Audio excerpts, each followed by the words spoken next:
Not sure if anyone else has noticed recently, but it seems as if popularity for all things SCP Foundation is at an all-time high these days, and I'm not sure why that is exactly. I'm glad that it is though, having become a fan of it as of earlier this year, maybe sometime last year, can't remember. But the point being is that I enjoy the different stories it tells. For anyone watching who hasn't got a clue what I'm on about, or how any of this has anything to do with today's topic, which I promise I'll get to in a moment, SCP lore is a collection of tales revolving around an elite and secretive organisation that operates in the shadows but is above the UN called the SCP Foundation. Their job is pretty much in the name: secure, contain, and protect, where they secure, contain, and study different anomalies throughout the world in an attempt to understand them and keep them away from the rest of humanity. You may already be familiar with the fan-made game SCP Containment Breach, in which case you're familiar with such anomalies including SCP-173, aka the Sculpture, a presumably inanimate object that can actually move any distance it wishes, but only while it's not under direct observation, and it has a fascination with snapping people's necks. SCP-096, aka the Shy Guy, who will pursue and violently kill anyone who looks at its face, both directly and indirectly, including looking at a photo of it on the other side of the planet, since it somehow knows when it's being looked at. There are some funny ones in there too, including SCP-2662, aka Cthulhu, which looks like the old god, and people around the world wish to install him as the planet's demonic overlord, but the dude himself just wants to be left alone to his own devices. Or SCP-377, which are fortune cookies that actually predict the future. Unfortunately, there are also some silly ones in there too, such as SCP-2845, which is a deer that can shoot lasers and might be a god, or SCP-343, who is actually God himself. Now, the reason why I've brought this all up, though, is because I've been playing a game recently that turned out to be heavily influenced by the SCP Foundation, and that is the 2019 game titled Control, starring several actors using motion capture and full motion video, all of whom you won't recognise. But anyway. You play the part of Jesse Faden, who's shown up for a job interview with the FBC, which stands for the Federal Bureau of Control, but really it just sounds like someone with a speech impediment trying to say SCP. Like the SCP Foundation, the FBC is tasked with containing real-world anomalies through whatever means they can, regardless of ethics, as implied in Jessie's past. Speaking of Jessie's past, the true reason why she's shown up for the job interview with the Bureau's director, or possibly the janitor, that part's not made clear during the opening section. It's because she's looking for her brother, who vanished when they were both younger due to something that's referred to as an AWE, or Altered World Event. Basically, imagine Steins Gate, but instead of text messages being sent through the microwave, and that sentence must seem completely ridiculous to anyone who's not familiar with that story, it's literally done here with anything else, including slide projectors, refrigerators, and the true antagonist of this game, this rubber duck. This fucking bastard can take an acid bath for all I care. No, don't let his cute exterior fool you, he can burn in hell! He had me running all over the place, just trying to interact with it for ages before I finally managed to bag it. Oh, and speaking of the fridge, oh look, it's True Review's best line already. True Review's best line. Poor Philip. He never did like fridge duty. True Review's best line. Anyway, back to the story. So you go to meet the site director to apply to join the Bureau so you can infiltrate it for your own agenda. But unfortunately for you, the interview doesn't go so well, because the director takes one look at you and then blows his brains out all over the floor. And since no one else is around to call dibs at the time, you end up taking the position of Bureau Director. Oh, okay, I guess the interview couldn't have gone any better then. I should see if this method of hiring works for other places too. It'd make working for Amazon more interesting, I guess. The problem is, however, is that this gun is not just a gun. It's an M&S gun, and what actually has happened is that you've shifted world lines with it. So not only are you now the new director, but the entire Bureau recognises you as such, and everyone's cool with it. Including the biggest supporting character, Emily Pope, who, unless you play the Foundation DLC, I swear is glued to this fucking chair. Also, Pope Emily.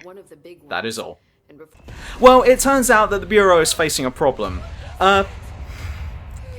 Thing which is never truly specified as far as I'm aware of, called the Hiss, has entered into our reality and is taking control of all the staff members of the Bureau. It is now up to the remaining forces of the Bureau to go through the many departments and cleanse the place of, "Oh, look at the time, my break has just started. Sorry Jesse, but it seems that since you've literally just started your shift, it's up to you to fix everything on your own. Let us know how you do, Kay." Ordinarily, you'd be pissed off about that, but Jessie sure isn't, because now it means that she gets to scour the entire facility looking for any info on her brother, and eventually her brother himself, who, well, just look at this. That's all you need to know about Dylan. Along the way, you will meet a few other characters, such as researcher Dr. Darling. What's going on, darling? Who had been studying something that might help us understand what's going on, as well as what might either be an entity inside Jessie's head, or if she's just speaking to us in a fourth wall breaking way. And while this is later explained nearer towards the end of the game, it does come across as both pretentious and unnecessary throughout the entire experience. When taken as it's meant, Jessie just seems to come across as if she's trying to audition for some kind of gritty film noir detective role, but without the grit or conviction. But it just seemed to me that since her inner monologues are clearly happening in real time, this must be incredibly awkward for the person she's talking to. Here's an example. I am going to play this next clip twice. Once unedited, and the second time without the inner monologue. Okay, go. But there's something I need to ask you to do first. If you can cleanse a control point, then you can maybe cure those infected or possessed by the hiss. Because if that's possible, our options are very different. Emily Pope. I don't know her, but I like her already. She's the opposite of the faceless agency I've blamed for what happened to me for so long. But I can't trust her yet. Or rather, the Bureau she's a part of. Yes. I can try. But there's something I need to ask you to do first. If you can cleanse a control point, then you can maybe cure those infected or possessed by the hiss. Because if that's possible, our options are very different.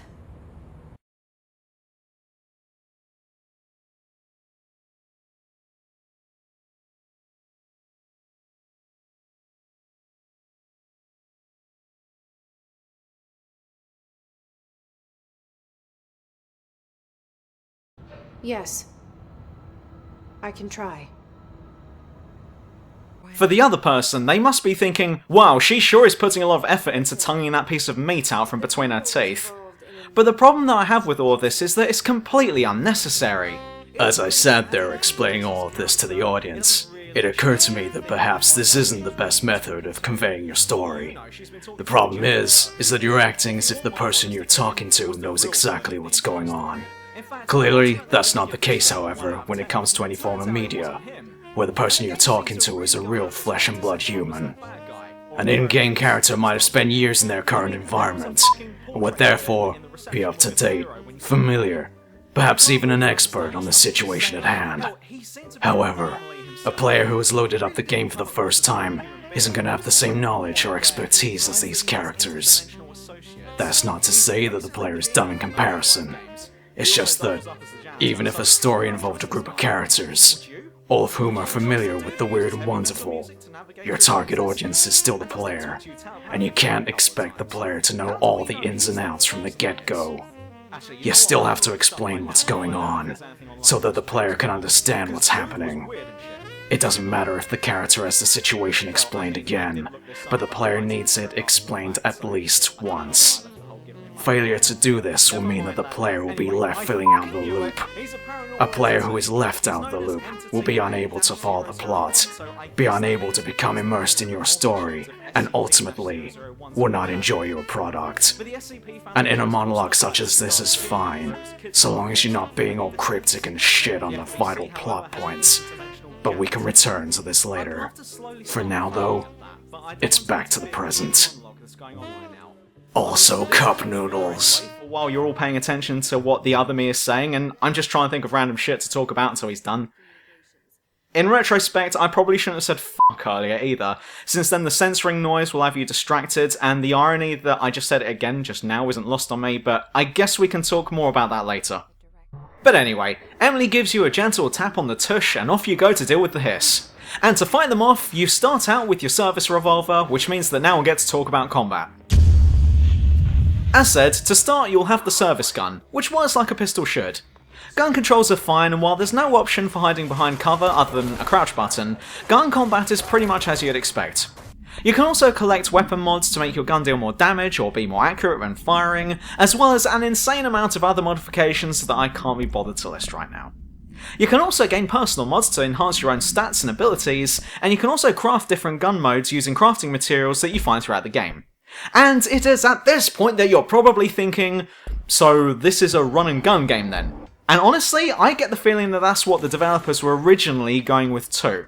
You'll fight other enemies that are also using guns too, including pistols, assault rifles, sniper rifles, grenades and grenade launchers, and finally rocket launchers. But while that's a lot, I'd like to take this opportunity to put your mind at rest in saying that you don't get any of these weapons for yourself. Hang on, that didn't sound right, let me check that again. Okay, no, you don't get any of these weapons for yourself other than the service revolver. And while this might seem completely unbalanced in the AI's favour,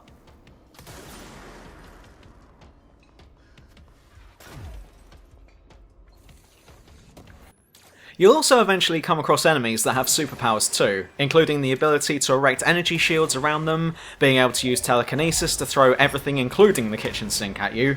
Some act like suicide bombers and will try to blow up next to you, and if you think all of that's bad, then guess what? They fly now! Yep, flying enemies.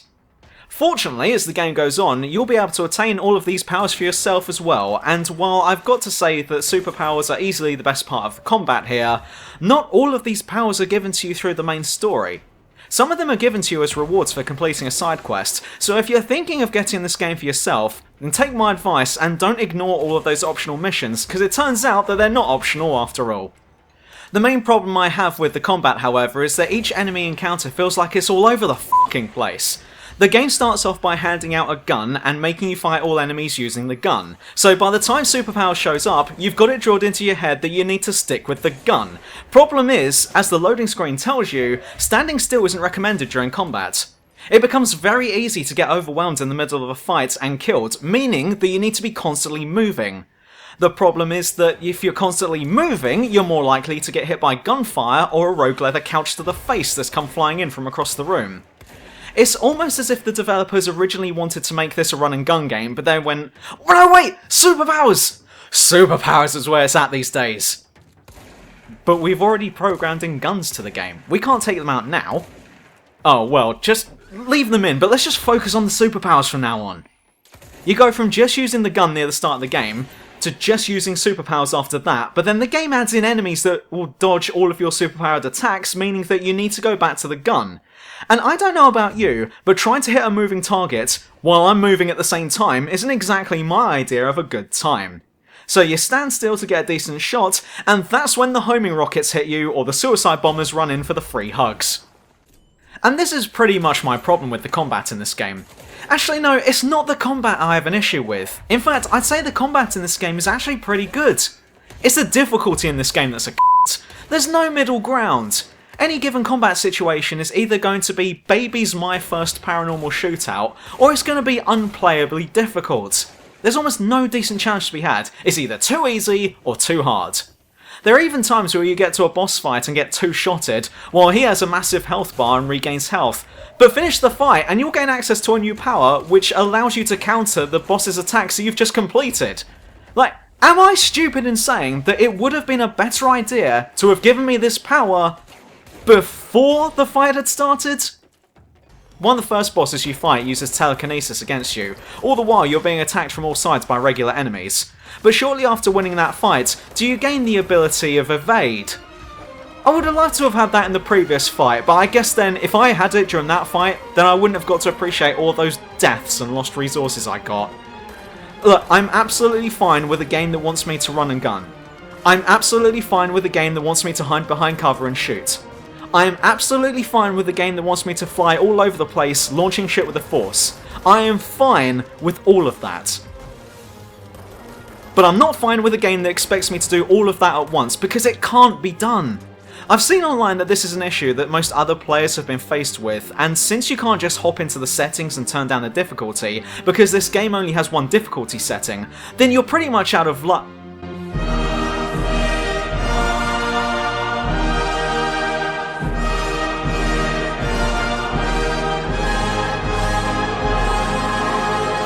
Sweet baby Jesus, are you kidding me?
Honestly, despite it sounding like as if I'm not taking this game seriously, I can't tell you how much more fun this game is with cheats enabled.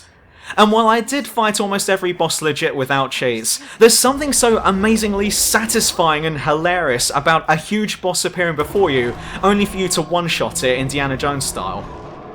Alternatively, you could hit it with a melee attack and pretend that this is One Punch Man, or One Punch Woman in this case. And it's only fair that I get to use cheats like this, because I consider it cheating that the game is so insistent about not only throwing in respawning enemies in areas that you've already cleared out, but mini-bosses as well. You might just be trying to hand in a completed side quest to someone, only for 3 waves of enemies and 2 mini-bosses to spawn in out of fucking nowhere. If you've really got to do this, then maybe a few enemies and no more than that, but multiple waves and a mini-boss? This isn't a separate quest, this is just because I entered a fucking room. Oh, I'm sorry, I guess I'll come back later then, because fuck fighting all this again. Sometimes you walk into a room, have a ton of enemies and a mini-boss spawn in, making the player just turn around and nope out of there so hard like they've just walked in on a clown orgy. The game's hard enough as it is, but this only serves to convey the message that the developers don't want you to enjoy this game. And speaking of all things that are not enjoyable, every time you enter a new area, you get this happen, and it's annoying as fuck. At the best of times, it's a mini jump scare. At the worst of times, it'll happen during a fight, or potentially during an important scene, resulting in what you're trying to look at getting blocked out by the text. There are other such occasions when this acts against the player, but I won't spend ages talking about them, so I'll just quickly post them up on the video for you to look at. I forgot about fridge duty. It's been in there for over a day, I totally forgot. The ending kind of sucked too. Turns out that Dylan was here the whole time and is a madman. Then it actually started getting good with this weird nightmarish sequence where it turns out that you're no longer the director and things get a tad creepy, including a fake end of game credit scene. But then you manage to break out of that, you fight a few waves of enemies, then give Dylan a head massage, and then you've won the game. Considering that there were plenty of actual boss fights throughout the game, including in the DLCs, I was pretty let down by the fact that there was no obligatory end of game boss. Nope, just the head massage for me, thanks. And even after closing the dimensional rift, you still haven't actually gotten rid of the hiss. So the game ends with not much actually being resolved. The Bureau is still in lockdown, Dylan is still in the Bureau, but now he's in a coma, you're still the director for some reason, and the Ocean View Motel section is still accessible for anyone. The only good thing was that we got to see Darling starring in some kind of completely unnecessary music video that added nothing to the story. But while there were indeed many sections of this game that I really didn't like, I can't wholly hate this one, as there are several elements to it that I actually really liked. I really liked the upgrade system, where you could earn ability points from doing main missions and side missions, and then spend those points on upgrading your superpowers. I also really liked the little things about this game. Some of the objects of power were quite amusing, in that they are seemingly ordinary objects that are actually anomalies, including the previously mentioned refrigerator, that kills anyone nearby unless someone sits in front of it and stares at it. There are some really cool sections of this game too, including one side mission in the Foundation DLC, where you're on a rail track and have to dodge obstacles. I also really like the AWE DLC too, in which it acts as a crossover to the video game Alan Wake, since that was also made by the same developers. It includes puzzles involving staying under light sources as a means of not taking any damage, and I really enjoyed the puzzles here. However, upon completing that DLC, it occurred to me that it wasn't that this part was particularly good, but that it was more of a testament to how good Alan Wake was, and it just made me want to play that instead of Control, which isn't a good thing for Control itself now I think about it. Having said that, I wasn't particularly amused by the final boss of this DLC, who wasn't exactly easy, but after killing him and completing the story to this DLC, your reward isn't more ability points or crafting materials. No, your reward is several waves of enemies while you're on like no health, so f*** you developers for that one, but back to more good points. I am also a sucker for collectibles and checking out things that perhaps most other players wouldn't check, such as posters that are about the place, of which I certainly had a peek. One of my favourite side activities to do in this game was to watch all episodes of the Threshold Kids that I could find, which is a creepy and disturbing kids show that you can find throughout the game. It kind of reminds me of a toned down version of Don't Hug Me I'm Scared, if any of you are familiar with that, but if not, then let's just say that despite Threshold Kids being a kids show, the genre is more along the lines of psychologically disturbing. And while I was a little disappointed to learn that the two children in the show were not supposed to be symbolic of Jesse and Dylan when they were young, I still loved the show all the same. In addition, I think we can all agree that the part where you have to go through the reality warping hotel corridor while heavy metal music is blaring out was great, though it did remind me of that one boss fight that I talked about in my Dread Out 2 rant, but still, good section. Finally, I also wanted to quickly mention that there are several puzzles in this game, and while I loathed the combat sections, the puzzles were easily the best part of the game. Not that easy, but not too hard. The level of challenge was just right here, and I have to give praise to the developers on that one. In conclusion... And I think we can stop having the text appear like that now, but in conclusion, this rant had been going on for far too long, and the time had come for me to close my argument. When writing a story, ask yourself this: who is the story aimed at? Are you writing a story that you'll enjoy, or are you writing it to be enjoyed by others? If your answer is the former, then you might as well not bother. You already know that you'll enjoy it, so what's the point in trying to publish it? Otherwise you'll end up with Limbo of the Lost, a product that's intended to be solely enjoyed by the same people who made it. Alternatively, if your answer is the latter, then you must always keep your audience in mind. The characters in your story stop existing when the player exits the game, but the experiences the player gains will stay with them long after the game has been closed. Your product is meant to entertain, to draw others in. Thus, you need to give the player a reason to feel included. Talking as if the player already knows what's going on, despite not explaining everything, will just shut them out of the story, which is ultimately why you should never treat your audience as if they're intelligent. But what you should treat them with is respect. Respect that if you show them the path, they'll be able to walk down it themselves. Some people might reach the end faster than others. Some might not get there till much later on. But that's okay, providing that you've shown them all the necessary facts and plot points to your audience for them to pick up on themselves.